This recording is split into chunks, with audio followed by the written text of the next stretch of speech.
Je suis un perfectionniste. J'ai l'impression d'être né perfectionniste. Alors oui, être perfectionniste a ses avantages, mais ça a aussi des coûts très élevés. Dans cette vidéo, je vais vous dire en particulier pourquoi, selon moi, être perfectionniste peut être un frein sur le chemin de l'excellence. Et comment dépasser cela. En attendant d'en savoir plus, je t'invite à t'abonner à ma chaîne, là, tout de suite, pendant ma super intro.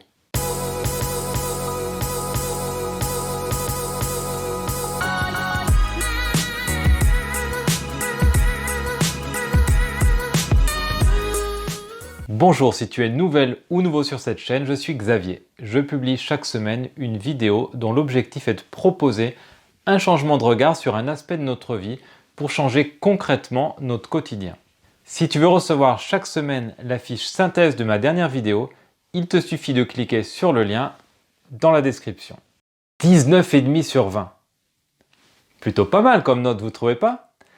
C'est la note que j'ai eue à une dictée de français quand j'étais en CE2. J'avais 7 ans. Je me souviens parfaitement du moment où ma maîtresse m'a rendu la copie. Je n'en croyais pas mes yeux. 19,5 sur 20. J'étais dépité.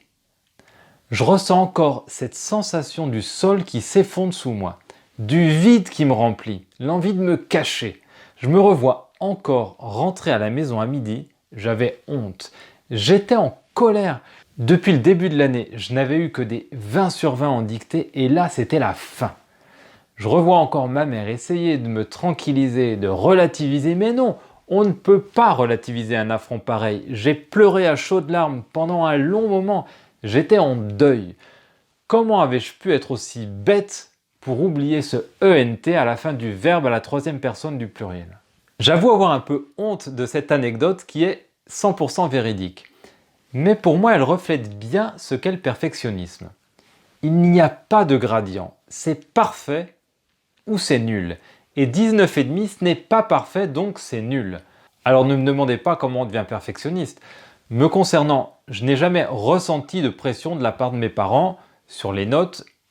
Ils avaient plutôt tendance à essayer de me faire prendre du recul. Toujours est-il que j'ai encore aujourd'hui, dans une moindre mesure tout de même, cette tendance à viser la perfection. Alors oui, le perfectionnisme a ses avantages. Il pousse à faire les choses avec une application maximale pour atteindre le meilleur résultat possible. Mais il a aussi de nombreux inconvénients, dont le principal qui est contre-intuitif, qui est qu'il empêche d'atteindre l'excellence. Je vais expliciter précisément pourquoi en fin de vidéo.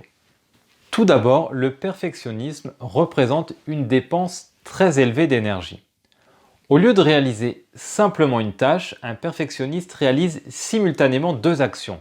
La tâche à réaliser plus l'évaluation simultanée de chaque geste et du résultat de chaque geste. Alors peut-être qu'on fait tous ça plus ou moins, mais là c'est poussé à l'extrême. Le jugement que l'on porte sur chacune de nos actions est surdimensionné. La notion de contrôle est hyper présente. Et ça c'est très lourd, c'est très pesant.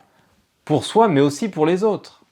En effet, je crois que vivre avec une personne perfectionniste n'est pas du tout reposant. Car la plupart du temps, le perfectionniste n'a pas 20 sur 20 ou ne se donne pas 20 sur 20. Et il a donc l'impression d'être constamment en échec. Et franchement, vivre avec quelqu'un qui n'est jamais satisfait de lui car il n'a pas atteint la perfection, je le souhaite à personne. En plus de ça, il n'est pas rare qu'une personne perfectionniste soit aussi exigeante avec les autres qu'elle l'est avec elle-même. Et là, c'est un peu la double peine, car, à part pour une dictée de français, la perfection reste un concept très subjectif. Personnellement, je peux avoir une représentation très claire de ce qu'est ma perfection, celle que je voudrais atteindre, et je suis souvent dans l'attente que les autres atteignent cette même perfection. En gros, je demande à mes proches, autant qu'à moi-même, d'atteindre une certaine perfection que j'ai définie selon mes critères. Par ailleurs, pour plusieurs raisons, être perfectionniste devient à un certain niveau contre-productif. Tout d'abord, quand on est perfectionniste, on a parfois un peu de mal avec la réception de la critique. C'est pas forcément une règle absolue, mais la critique vient remettre en question notre vision de la perfection et tous les efforts que l'on a consentis pour l'atteindre. Et bien souvent, on n'aime pas vraiment ça. Malheureusement, en n'étant pas dans une posture positive vis-à-vis de la critique, on se coupe des richesses que peuvent nous apporter les autres. On se coupe de l'opportunité de nous améliorer grâce au regard d'autrui. Lâcher l'idée d'atteindre sa perfection peut donc favoriser les échanges avec autrui pour atteindre un résultat encore plus satisfaisant. Autre chose, être perfectionniste pousse parfois à l'inaction. En effet, parfois si on ne se sent pas assez compétent pour accomplir une tâche, dans le sens on ne va pas être en mesure de le faire à la perfection, on préfère ne pas se lancer du tout. D'une certaine façon, l'inaction peut sembler parfois, pour une personne perfectionniste, moins coûteuse que le sentiment d'échec provoqué par une réalisation imparfaite. C'est un process que j'ai mis en place de nombreuses fois et je pense que c'est une grave erreur, car encore une fois, on se coupe de l'opportunité de découvrir, d'engendrer de nouvelles compétences, de vivre de nouvelles expériences. Personnellement, pendant longtemps, j'ai laissé de côté l'idée de me lancer dans la création de contenu vidéo, car je savais que tout allait être approximatif. Mon comportement face à la caméra, la lumière, le montage et surtout le fond, le contenu. Il m'a fallu un temps fou avant d'accepter de publier alors que mon contenu était, disons, largement améliorable. Et même si on sait que c'est en créant et créant que l'on améliore ses contenus, c'est pas forcément simple, pour moi en tout cas, de faire le choix de m'exposer aux autres comme une personne qui propose du contenu d'un niveau moyen. J'en arrive au point qui me semble le plus important. Pourquoi le perfectionnisme empêche d'atteindre une certaine excellence et peut-être à l'origine du stagnation? Je vais prendre un exemple que j'affectionne pour illustrer cela, celui de l'escalade. Un critère de réussite d'une voie en escalade consiste à arriver en haut de la voie sans être tombé ni s'être reposé sur la corde pendant la progression. Le risque du perfectionniste, c'est de rester dans des niveaux assez facilement à sa portée, de façon à accumuler les réussites gratifiantes, plutôt que d'oser aller affronter des niveaux supérieurs dans lesquels il sait qu'il risque dans un premier temps d'accumuler les échecs. De cette façon, on devient un très bon grimpeur de niveau intermédiaire. Mais on se coupe de la possibilité d'atteindre un niveau excellent. Dans ce domaine, comme dans beaucoup d'autres, arrêter de vouloir être parfait, c'est devenir meilleur. J'aime bien dire que viser la perfection nous pousse parfois à viser trop bas. Je pense que lorsque l'on a une tendance à viser la perfection depuis plusieurs dizaines d'années, on n'en sort pas en claquant des doigts. Je pense que c'est peut-être même un peu violent et pas forcément bénéfique d'essayer d'en sortir totalement. Une suggestion que j'ai envie de faire à toutes celles et ceux qui sentent cette tendance perfectionniste bien présente en eux, c'est de mieux l'utiliser plutôt que de chercher à l'éliminer.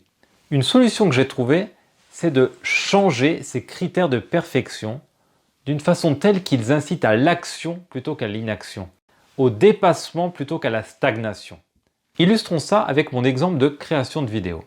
Si je persiste à utiliser comme critère de perfection la qualité du contenu proposé, je sais que je ne vais pas me lancer, trop risqué. Par contre, si je décale mon critère de perfection et que je le place sur la régularité, publier une vidéo par semaine, je sais que je vais pouvoir le tenir. Je vais avoir ma petite réussite chaque semaine, mon petit 20 sur 20, et je vais pouvoir me libérer un petit peu du problème d'atteindre une qualité parfaite. C'est d'ailleurs en lâchant le contrôle, en étant moins dans la recherche de maîtrise, que je vais pouvoir laisser la place à une plus grande créativité. Typiquement, je ne suis pas sûr que ce soit dans le contrôle, la maîtrise et la recherche de perfection que l'élan créatif artistique soit le plus fort. Je ne pense pas qu'être perfectionniste soit un handicap, loin de là. Je ne pense pas qu'il faille se débarrasser à tout prix du perfectionnisme. Mais si vous sentez que parfois il est source de souffrance, de frustration, de conflit et de stagnation, faites un pas de côté et utilisez cette capacité pour aller plutôt en direction de ce qui compte vraiment pour vous. Allez, si vous avez visionné cette vidéo jusqu'à la fin, dites-le moi dans les commentaires et racontez-moi vos meilleures anecdotes d'incurables perfectionnistes. Je vous promets 100% de réponse de ma part. Et merde, faut tout refaire, il y avait un bouquin à l'envers. Voilà.